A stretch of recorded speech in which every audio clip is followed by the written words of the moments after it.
Assalamualaikum sahabat semuanya yang dirahmati Allah. Hari ini, saya akan membacakan kisah nyata yang menyentuh hati dan mengguncang nurani. Kisah tentang seorang haji yang dipuja karena hartanya, disanjung karena statusnya, namun tenggelam dalam kesombongan yang menelan akhlaknya sendiri. Untuk sahabat lama yang telah kembali, terima kasih atas kesetiaanmu. Dan untuk sahabat baru yang baru saja singgah, semoga pertemuan ini menjadi awal dari pelajaran hidup yang tak akan terlupa. Di sebuah pasar desa yang ramai, di hadapan mata warga, seorang ibu hamil tersungkur ke tanah. Tubuhnya terhempas, napasnya sesak. Ia tidak jatuh karena tersandung, tapi karena ditendang oleh lelaki yang setiap pagi dipanggil Pak Haji. Masalahnya sepele, tapi akibatnya mengguncang satu desa, membuka luka-luka lama yang selama ini dibungkam ketakutan. Apa yang sebenarnya terjadi? Dan siapa yang sesungguhnya paling tersiksa saat kebenaran akhirnya datang? Namun sebelumnya, bagi yang muslim saya mengajak untuk menuliskan sholawat Nabi Muhammad, agar kelak sholawat ini menjadi saksi untuk mendapat syafaat di akhirat. Untuk sahabat non-muslim, bisa berikan doa terbaik menurut kepercayaan masing-masing. Like dan subscribe ke channel ini sangat membantu menyebarkan dakwah Islam dan menjadi amal jariah. Langit pagi masih berkabut tipis ketika dentingan lonceng masjid tua terdengar sayup di desa Sumber Rahayu. Di antara bau tanah basah dan suara ayam jantan, sebuah mobil hitam mengkilap perlahan melintasi jalan tanah yang belum diaspal. Anak-anak kecil berlari menepi, ibu-ibu menarik keranjang dagangannya. Semua memandangi kendaraan mewah itu seolah sedang menyaksikan kereta kencana lewat. Itu mobil Pak Haji Karim, orang terkaya di desa itu. Baru saja pulang dari Tanah Suci 2 bulan lalu. Sejak itu, gelar Pak Haji tersemat di depan namanya dan makin menambah auranya yang berkuasa. Pagi itu, seperti biasa, ia berhenti di depan warung kopi milik Mang Dul. Semua orang berdiri menyambut, seakan sedang menanti perintah. Dengan langkah berat namun percaya diri, Pak Haji turun dari mobil. Sorban putih disampirkan di lehernya, jam tangan emas berkilau di pergelangan, aroma parfum mahal memenuhi udara.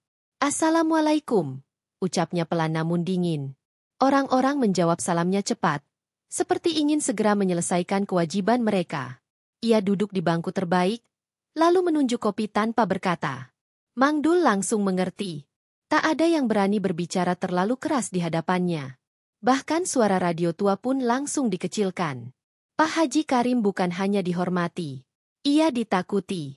Dikenal pelit, mudah marah, dan suka meremehkan orang kecil. Tapi karena kekayaannya, semua menahan diri.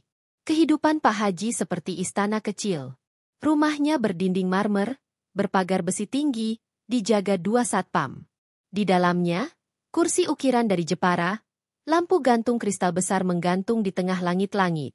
Setiap pagi, istrinya menyajikan sarapan dengan menu ala hotel. Ia memakan roti bakar dengan selai impor sambil membuka ponsel melihat grafik saham. Namun, ada satu kebiasaan yang tak pernah hilang. Ia selalu memeriksa siapa saja yang menyebut namanya di media sosial. Ia suka membaca pujian, membalas dengan, "Amin," setiap kali orang mendoakan kekayaannya bertambah. Tapi ia juga tak segan memaki mereka yang berani mengkritik. Di balik sorban dan gelar hajinya, tersembunyi seseorang yang haus pengakuan dan benci rasa malu. Hari itu, sebuah kejadian kecil menunjukkan sisi gelap itu. Seorang anak kecil bernama Riko sedang bermain bola bersama teman-temannya tak jauh dari halaman rumah Pak Haji. Tanpa sengaja, bola plastik itu meluncur dan membentur pagar rumahnya. Riko berlari mengambil bola, namun belum sempat memegangnya, pagar itu dibuka dengan keras.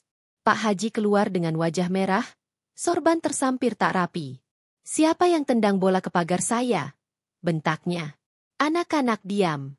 Beberapa mundur perlahan. "Aku, Pak," jawab Riko dengan suara gemetar. Tanpa banyak kata, Pak Haji menginjak bola itu hingga pecah. Riko hanya bisa melihat pecahan bola kesayangannya, lalu menunduk.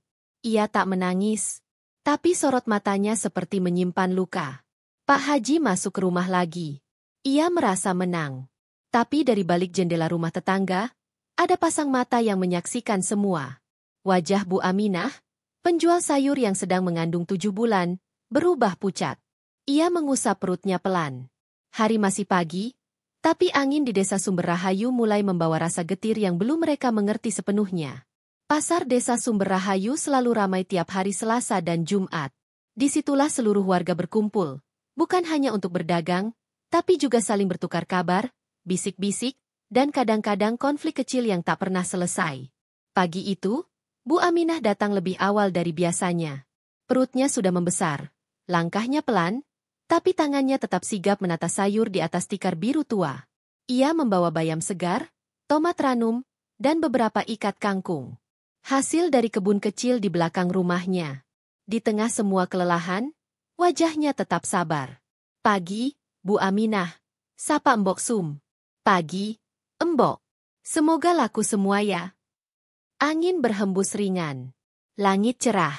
Tapi sebuah kegelisahan seperti ikut menumpang di pikiran Bu Aminah.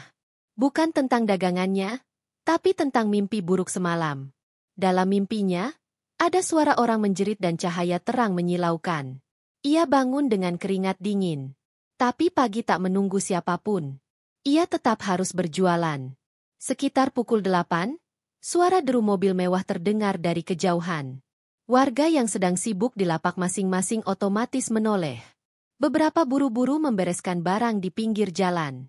Semua tahu siapa yang akan lewat. Mobil hitam itu berhenti di sisi barat pasar. Pak Haji turun dengan kacamata hitam dan tongkat kecil di tangan. Bukan karena ia sakit, tapi karena ia suka terlihat berkuasa. Ia hendak membeli durian di ujung pasar. Biasa. Bila ia datang, penjual pasti buru-buru membersihkan buah dan menyiapkan kantong paling mahal. Saat itu, Bu Aminah sedang mengangkat keranjang berat dari gerobaknya menuju tikar dagangan. Pandangannya terfokus ke bawah. Tak sadar bahwa sisi gerobaknya menyenggol kaca spion mobil Pak Haji sedikit. Sangat sedikit. Hanya goresan debu, bahkan tak meninggalkan bekas. Tapi terdengar suara keras. "Hei!" Pak Haji berteriak. Orang-orang sontak menoleh. Beberapa menghentikan aktivitas. Beberapa langsung diam seakan tahu badai baru saja muncul. Bu Aminah menoleh. Maaf, Pak Haji. Saya tak sengaja." Namun sebelum kalimat itu selesai, Pak Haji sudah melangkah cepat, menepis tangan Bu Aminah yang sedang menopang perut, lalu menendangnya ke sisi tikar.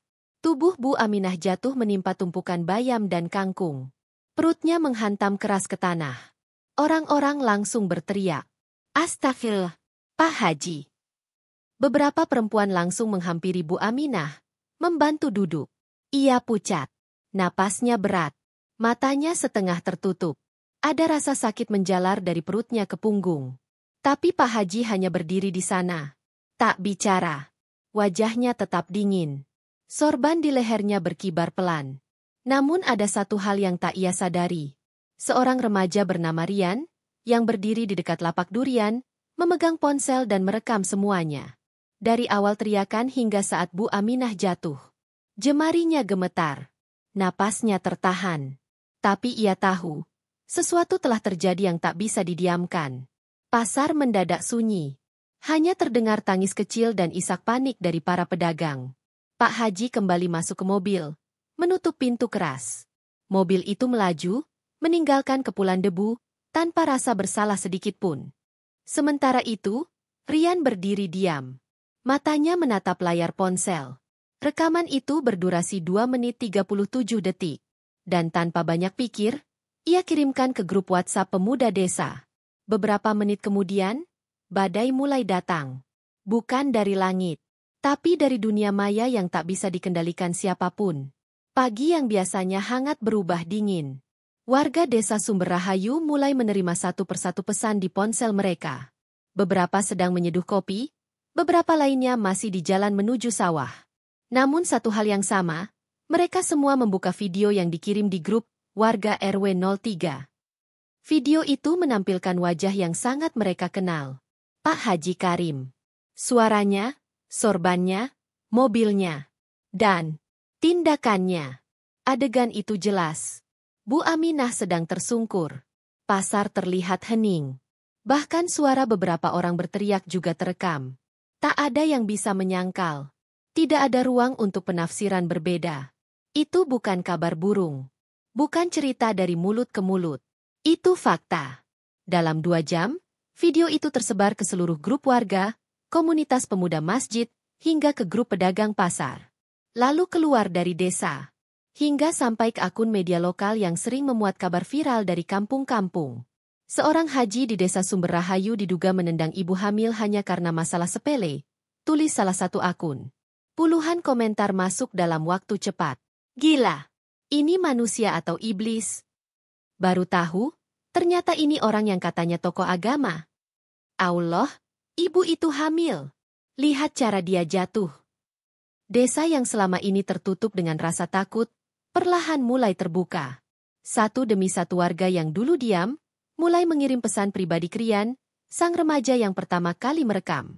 Mereka bercerita tentang saat Pak Haji memaki pedagang karena harga cabai naik, tentang sopir truk yang dipecat karena terlambat 5 menit, tentang seorang guru honor yang diusir dari pengajian hanya karena telat salam. Gelembung yang selama ini membungkus citra Pak Haji, perlahan pecah. Di rumahnya, Pak Haji duduk di kursi ukirannya, membuka ponsel seperti biasa. Tapi pagi itu, bukan pujian yang ia lihat, melainkan ratusan notifikasi dan komentar pedas. Ia membaca satu demi satu, keningnya berkerut, wajahnya memerah. Ini fitnah, gumamnya. Istrinya, Bu Salamah, datang tergesa. Wajahnya panik. Bang, video itu semua orang lihat. Kita harus bicara dengan orang-orang. Pak Haji mengangkat tangan. Ia tak mau mendengar. Diam. Ini cuma ulah iri hati. Nanti juga reda. Tapi gelombang itu tidak mereda. Justru makin membesar. Di balai desa, kepala desa menerima puluhan laporan dari warga yang meminta agar Pak Haji dipanggil. Grup Facebook desa dipenuhi diskusi panas. Ada yang membela, tapi lebih banyak yang mengecam. Dan di rumah sederhana di pinggir desa, Bu Aminah terbaring di kasur tipis. Perutnya masih terasa sakit. Ia tak bisa tidur. Beberapa ibu datang menjenguk, membawa makanan dan doa. Tapi air matanya tetap menetes. Aku cuma mau jualan, bisiknya lirih. Kenapa harus sampai begini? Sore itu, langit Sumber Rahayu menggelap lebih cepat dari biasanya. Hujan belum turun, tapi udara terasa sesak. Warga desa tahu, sesuatu sedang berubah. Dan mereka tahu, ini baru permulaan. Sementara itu, di ujung kasur rumahnya, Rian menatap layar ponselnya lagi. Video itu sudah ditonton lebih dari 100.000 kali. Dan ia tahu, semua ini tidak akan berhenti di sini. Hari berikutnya, suasana di balai desa tidak seperti biasa. Ruangan yang biasanya sepi hanya terisi pegawai yang malas-malasan, kini penuh sesak. Para warga duduk berdesakan, sebagian berdiri di luar jendela, mengintip ke dalam. Suara kipas angin tua tak bisa menutupi gumaman tak sabar dan bisik-bisik marah yang menggema. Kepala desa, Pak Lurah Rahmat, duduk di tengah ruangan. Wajahnya tegang. Di sampingnya ada ketua RT, ketua RW, perwakilan tokoh agama, dan seorang perwakilan kepolisian yang baru saja datang dari kecamatan. Di pojok ruangan, pintu terbuka. Pak Haji Karim masuk. Sorban putih tetap melingkar, tapi wajahnya terlihat lelah. Tidak segarang biasanya. Tidak sedingin yang lalu-lalu. Semua mata tertuju padanya. Tak ada sapaan. Tak ada hormat. Yang ada hanya diam panjang. Diam yang berbicara lebih keras dari makian. Pak Lurah berdiri. Pak Haji, terima kasih sudah datang. Kita semua di sini hanya ingin menyelesaikan persoalan ini dengan baik. Tapi sebelum itu, izinkan warga menyampaikan keresahan mereka. Beberapa tangan langsung terangkat. Bu Rumi, pedagang kue, berdiri lebih dulu. Saya cuma mau bilang, apa yang Pak Haji lakukan di pasar itu bukan yang pertama. Saya pernah lihat sendiri, waktu anak saya ditampar hanya karena duduk di tangga masjid yang katanya khusus, orang dewasa. Disusul oleh Pak Dul, tukang becak. Saya pernah disuruh sapu halaman rumah Pak Haji. 3 jam saya kerja. Tapi malah diusir karena katanya saya terlalu lambat, tanpa dibayar. Dan satu persatu, suara demi suara, mulai bermunculan. Seperti tembok yang retak akhirnya runtuh. Tak ada yang bisa menghentikan gelombang itu. Pak Haji berdiri, mengangkat tangan. Boleh saya bicara? Ruangan hening. Saya tidak menendang. Saya hanya mendorong. Itu pun karena saya panik. Mobil saya hampir rusak. Suara tawa kecil terdengar dari belakang ruangan. Suara sinis. Seorang pemuda berseru. Itu ibu hamil, Pak. Bukan maling. Pak Haji menghela napas panjang. Ia mencoba mengendalikan diri. Saya ini tokoh masyarakat. Sudah naik haji. Tidak mungkin saya berniat jahat. Jangan karena satu video, semua lupa siapa saya selama ini. Namun tak ada lagi yang percaya. Pak Lurah berdiri. Kami tidak akan bertindak sepihak. Tapi karena ini sudah masuk laporan resmi, pihak kepolisian akan menyelidiki.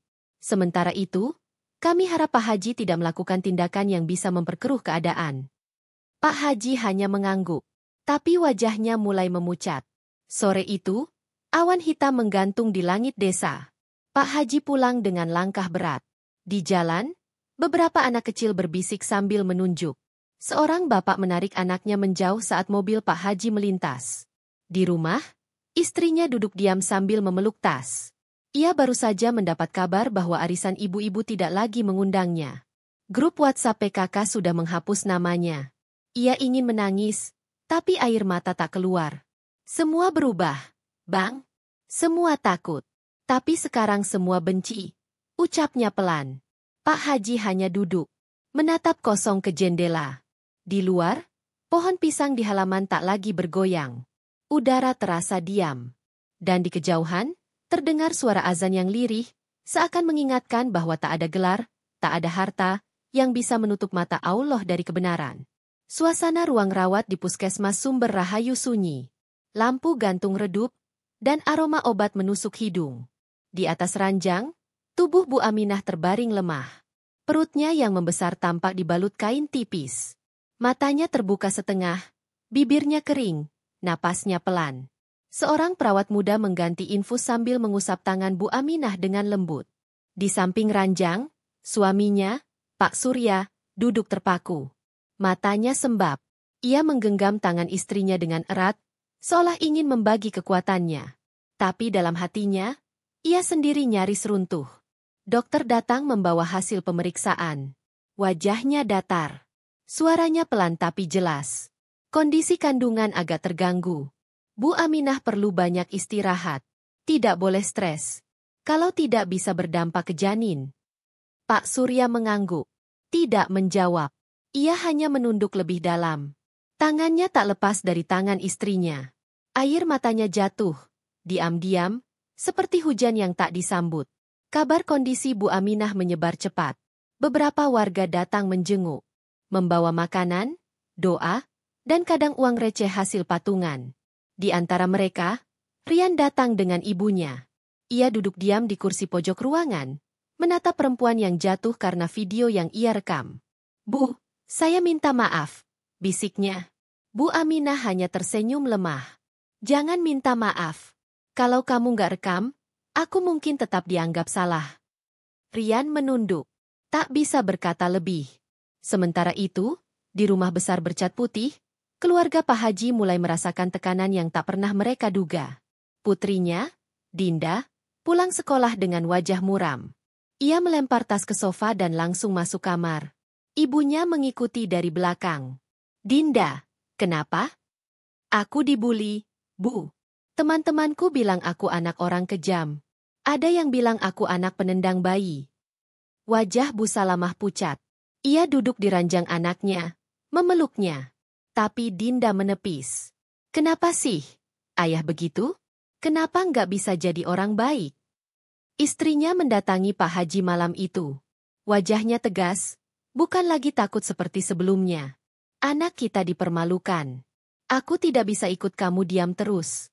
Kalau kamu masih merasa benar, silakan. Tapi aku nggak mau jadi bagian dari semua ini. Pak Haji tak menjawab. Ia duduk di ruang tengah, menatap layar televisi yang menampilkan berita lokal. Di sana, wajahnya terpampang. Video insiden di pasar kini jadi topik hangat. Beberapa tokoh publik ikut bersuara. Seorang ustadz bahkan berkata dalam siaran langsung, naik haji tidak menjamin hati bersih. Allah melihat akhlak, bukan label. Pak Haji mematikan TV. Ia berdiri. Langkahnya pelan. Menuju jendela. Malam itu, suara jangkrik terdengar jelas. Tak ada yang bersuara di rumah itu. Tak ada yang mau menatap matanya. Ia mengambil sorban yang tergantung di dinding, memegangnya erat, lalu menunduk. Entah sedang berdoa, atau hanya menahan rasa takut yang mulai menjerat. Dan di luar sana, hujan turun perlahan. Mendinginkan tanah desa yang mulai terbakar oleh luka dan amarah. 3 hari setelah rapat di balai desa, surat panggilan dari kepolisian kecamatan resmi sampai di tangan Pak Haji Karim. Amplop coklat itu diantar oleh seorang petugas dengan wajah datar, tanpa salam hangat, tanpa basa-basi. Pak Haji menerimanya dengan tangan gemetar, sesuatu yang belum pernah ia rasakan sepanjang hidupnya. Ia duduk di meja makan besar, menatap surat itu.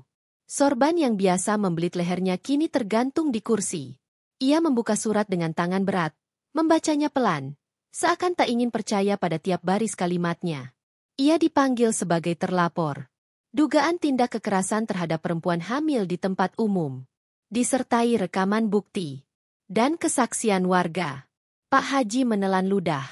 Untuk pertama kalinya, ia merasa kecil. Di sisi lain desa, kabar mengenai penyelidikan resmi membuat warga semakin berani bicara. Beberapa mantan karyawan dari perusahaan perkebunan milik Pak Haji mulai mengungkapkan bagaimana mereka diperlakukan semena-mena. Upah dipotong tanpa alasan.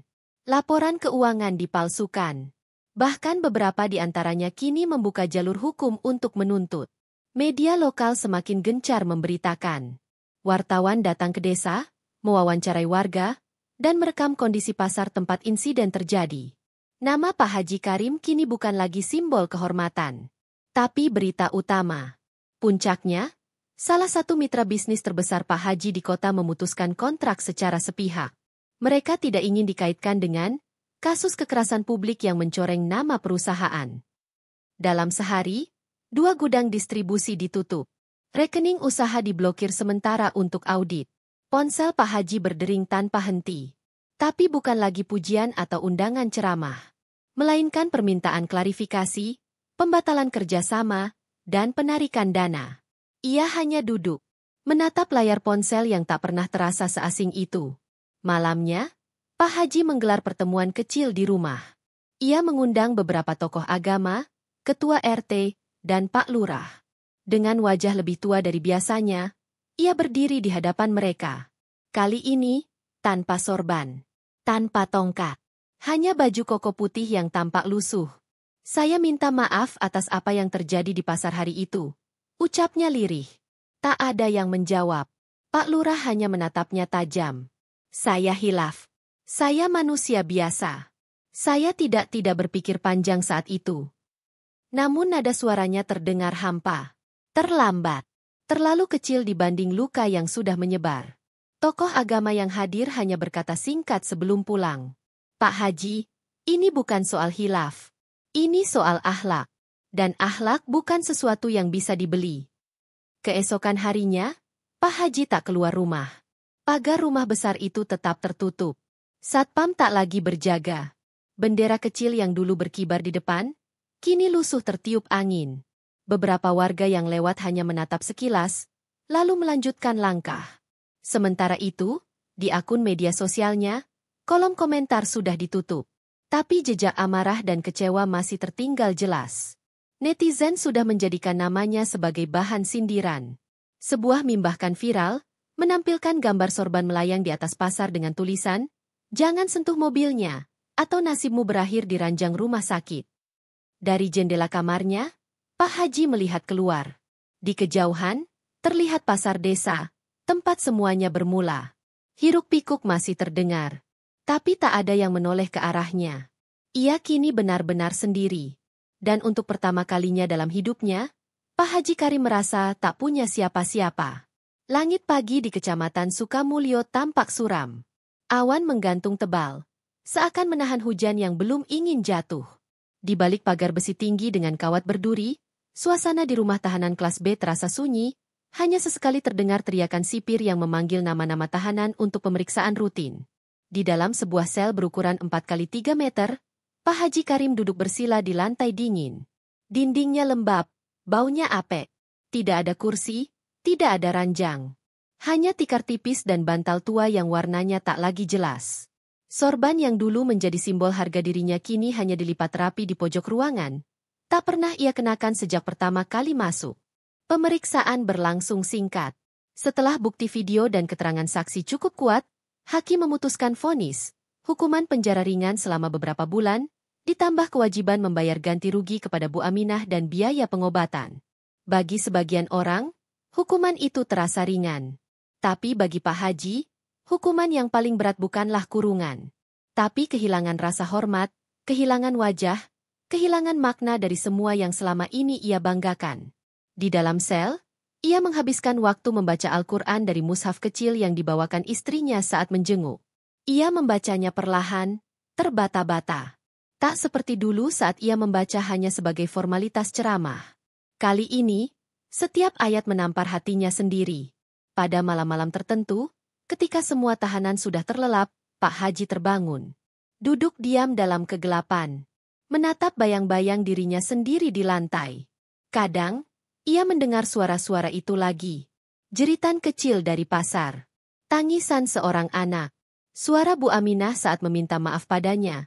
Sebelum ia jatuh. Semua memutar seperti mimpi buruk yang tak berakhir.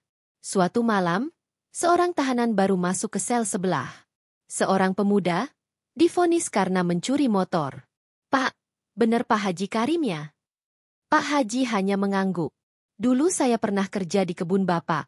Waktu panen kelapa sawit. Tapi saya dikeluarin cuma karena lupa pakai helm. Tak ada nada dendam di suara pemuda itu. Hanya kenangan pahit yang entah kenapa ingin dikeluarkan. Pak Haji tak menjawab. Tapi matanya mulai basah. Hari-hari berlalu. Di luar penjara, kabar tentang Pak Haji mulai redup. Warga kembali sibuk dengan urusan masing-masing. Pasar kembali riuh. Bu Aminah perlahan pulih. Kandungannya stabil. Dan kini ia hanya menunggu waktu untuk melahirkan. Namun nama Pak Haji tidak sepenuhnya hilang. Ia menjadi bahan pelajaran. Bahan obrolan. Tentang bagaimana kekuasaan bisa mengaburkan akhlak. Tentang betapa mudahnya seseorang terjatuh saat merasa tak akan pernah disentuh. Dan di dalam sel yang dingin itu, Pak Haji perlahan mulai berubah. Ia tak lagi bicara soal bisnis. Tak lagi menyebut portofolio atau saham. Ia lebih sering diam, lebih sering membaca, lebih sering menangis diam-diam saat malam turun dan semua suara menghilang. Ia tidak tahu apa yang menantinya saat bebas nanti. Tapi satu hal yang pasti, ia bukan lagi orang yang sama seperti dulu. 2 tahun telah berlalu sejak hari itu. Sejak pasar ramai dengan jeritan dan video berdurasi 2 menit 37 detik mengubah hidup seseorang. Desa Sumber Rahayu tak banyak berubah. Jalanan masih berdebu, pasar tetap sibuk, dan anak-anak masih berlari-lari di dekat sawah. Tapi ada satu rumah di ujung gang sempit yang kini sering menjadi tempat singgah warga. Rumah kecil berdinding kayu, dengan pagar bambu sederhana. Di halamannya, ada pohon mangga yang mulai berbuah.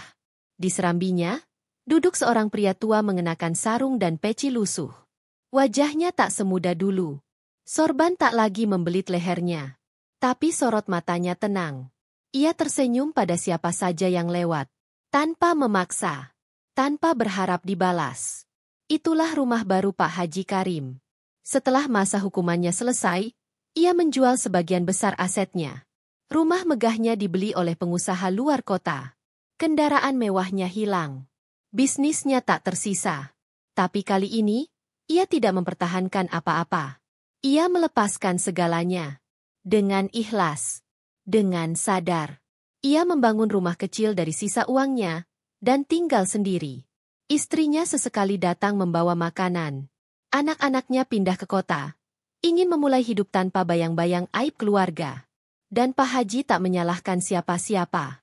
Setiap Jumat pagi, ia datang lebih dulu ke masjid. Membersihkan lantai, merapikan sajadah, memeriksa tempat wudhu. Tak ada yang menyuruh. Tak ada yang mencatat. Ia hanya ingin menjadi orang biasa. Atau setidaknya, menjadi manusia yang lebih baik dari dirinya yang dulu. Orang-orang perlahan mulai kembali menyapa. Beberapa masih canggung. Beberapa masih menyimpan luka. Tapi ia menerima semua itu sebagai bagian dari jalan yang harus ia lewati. Suatu siang, Bu Aminah datang mengantarkan sepiring ketan dan pisang goreng. Bersama anak kecil yang kini sudah bisa berjalan dan tertawa. "Ini anak yang dulu di perut saya, Pak," katanya lembut. Pak Haji menatap anak itu. Lututnya gemetar. Ia bersimpuh di tanah. "Ampuni saya, Bu."